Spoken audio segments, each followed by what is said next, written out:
Hey there! Today I have a purple mat.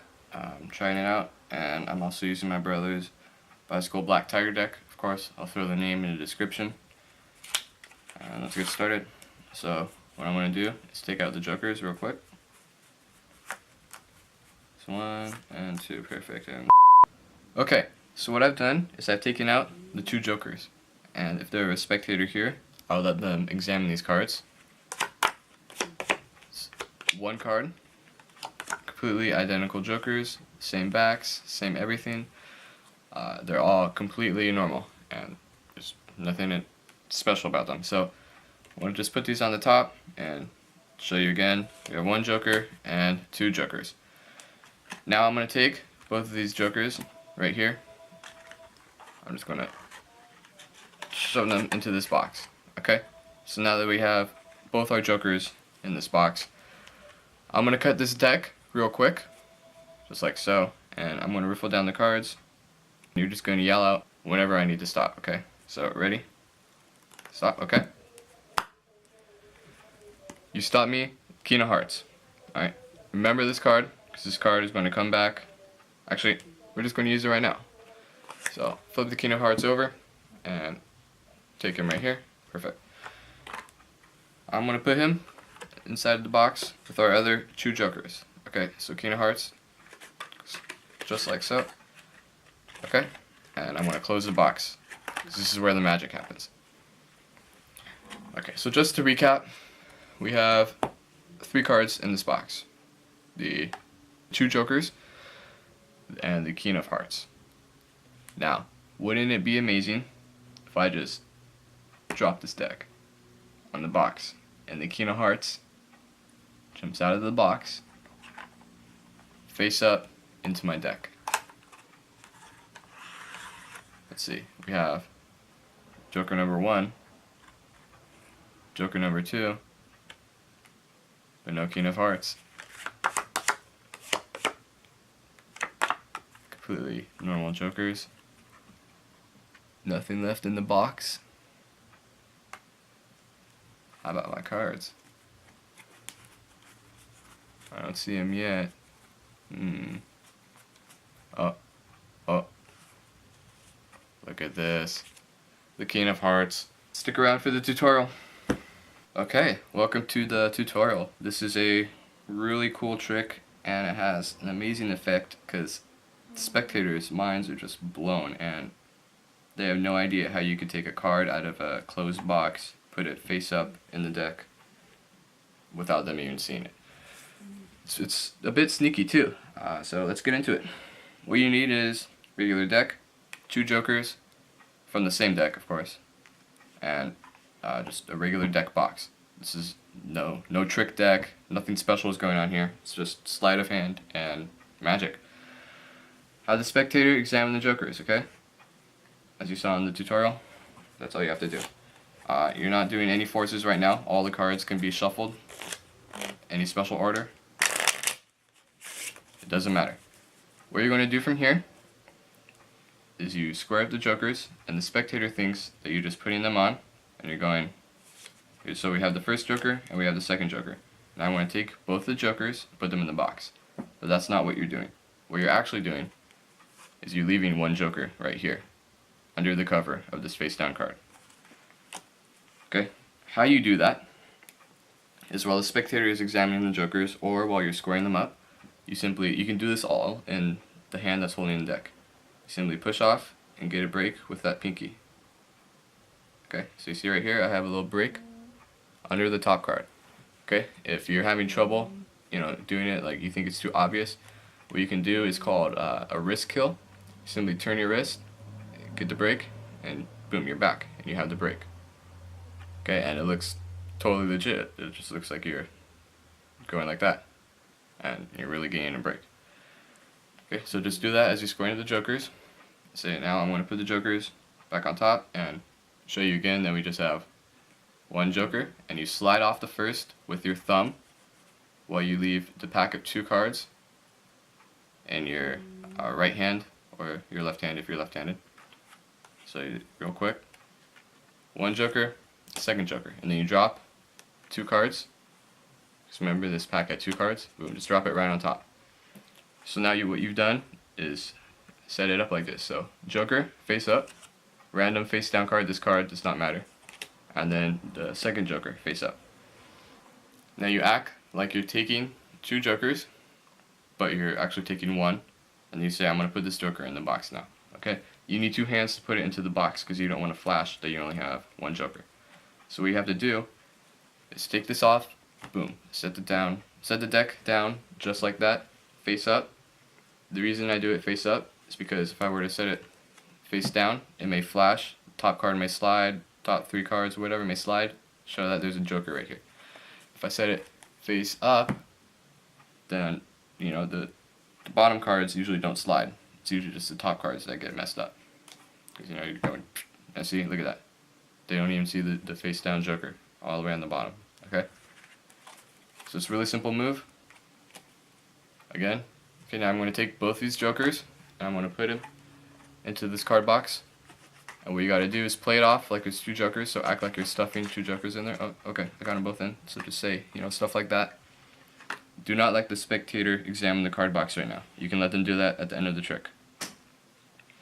So right now, spectator thinks you have 2 Jokers in this box, and it looks really convincing if you do it right. You actually have 1 Joker in the box, and 1 Joker, at this point in time, it's face down in the deck, because the rest of the deck is face up. That means the Joker is face down. What you want to do is you get that other Joker into the box without the spectator knowing. Okay, so what you're going to do, simply cut the deck, and from the back, all I'm doing is riffling down. So I have the Joker now. It's actually 2 cards. I just riffled down 2 and 1 by mistake. So I have a random card here, a random card here. That's 1 card. Okay, the Joker. Oops. The Joker, next card, and then a random card after that. Okay, it's better to do it from a regular grip. I'm having to turn my grip for the camera. But essentially all you're doing is riffling down 3 cards. So 1, 2, that was 2 and 1. And then you want the card right above the Joker. So here's the card right above the Joker. What you're going to do is force this card. It doesn't matter what this card is. It can be Ace of Spades, King of Hearts, 3 of Diamonds. Makes no effect whatsoever. It doesn't matter. All you want to do is be able to sneak this face down Joker into the box without the spectator seeing. But what you're going to do is also have the spectator think that you're moving this card into the box. Okay, so after that, after you've riffled down 3 cards to the card above the Joker, you place this half of the deck on top, get a little break with your pinky.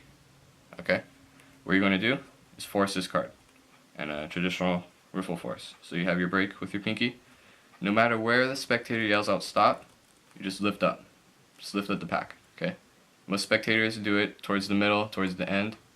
So they'll be like, okay, stop, just lift up right there. Okay, it was a bit after, they don't notice. I mean, if it's like at the bottom and then you lift up right there, then they may notice. So what I like to do is I go a little fast at the start, and then I slow down at the middle, and if they still haven't said stop, I'll speed up, and I'll be like, dude, you said stop too late, or you didn't say stop at all. And they'll be like, oh, okay. So next time we'll say stop earlier, towards the middle where I want them to say stop. So they'll be like, stop, just lift up right there, place this half right here, place this half on top, be careful not to flash that Joker. So yeah, try and keep the deck straight as you do that. Say, okay, remember this card, 10 of Spades. Now what you're doing is while you're saying this, try and get a little double lift, a double break, so that's just another pinky break. It's pretty much the same thing as we did earlier with the top card, except you're doing it with both the cards. If you're having trouble doing it and you like flash the bottom Joker, what I like to do is I look at the bottom and I just try and pick up the 2 cards. Since this Joker is face down and the rest of the cards are face up, it tends to be a little bent in the opposite direction that these are, so it's easier to get a double lift. So I'll just go, okay, so now we have the 10 of Spades. We just flip it over, and boom, I flip over both and 1. But you don't want the spectator to see this Joker. So what you do is you say, okay, now I'm going to flip over this 10 of Spades, boom, flip it over, cover it with the rest of the deck. So now I'm going to take this 10 of Spades and put it inside the box with the other 2 Jokers. What you've just done is flip the deck so that we have the 10 of Spades on the opposite facing the opposite direction. So right now it's face up, as opposed to the rest of the deck being face down. Okay? And you've also just taken the joker, flipped it from face up, remember it was face up, to face down, so the spectator can't see it. The spectator thinks that this is the 10 of spades, the chosen card. You're going to simply put it into the deck, make sure it's facing the same direction as these jokers. Or as the other joker, my bad. See, I got myself fooled. Okay, so you have it. You see this joker is also with the wheels towards the back of the box. Well, I guess towards the opening of the box. So you want to make sure the jokers are facing the same direction. You just pop it in there. You don't have to play it off like it's 2 cards this time, because it's only 1 card. And what you've just done is snuck the joker in there without the spectator seeing. Make sure you're doing this with the back of the card to the spectator the whole time. Okay, so if you see that this joker is facing this way, and it needs to be facing the other way, you just rotate it. The spectator doesn't care. Just pop it in there, close the box. The box is closed. This reinforces the effect that it's impossible for you to make cards move from here to here. Okay, this is the final part of the trick. This is another easy part. All you have to do is simply cut the cards. Okay? If you're just, regularly cutting the cards, so you say, okay, now that we have the 10 of spades in there, and then go on with your story, just do a casual cut. If you feel like the spectators make it suspicious, you can do a classic pass. Just take the cards, slide it under. That's more of an advanced move. I haven't done a tutorial on that yet. I'm thinking about doing it, but I'm not the best at it. So you can do something like that. You can do double undercut, whatever you want to do. The goal is to just make this 10 of spades, pardon me, go into the middle of the deck. Okay? Without the spectator seeing, of course. And then what I like to do is play off the trick, say, okay, I'm just going to drop the deck. 10 of spades, it's just jumped from there to here. And my normal deck, let's see, whatever, so you go through the deck. I like to go through the box first. I open up the box, say boom, 2 jokers, no 10 of spades, regular jokers, spectator already examined them, show that the box is completely empty, it's not a trick box, no secret compartments or anything. And then I'll go through the deck, face up, and show them, oh, look at this, the 10 of spades. Okay, so you can do it however you like it. You can go through the deck face down, one donation. So like this, and say there's no way that the 10 of spades could have jumped from the box to here. Whoa, something like that. Whichever you think has more of an effect, try it multiple ways. Of course, I've taught you the trick. Now you take the trick and do whatever you want with it, because that's magic. Okay, so thank you for watching. Again, I'm using Bicycle Black Tiger deck. Have a good day.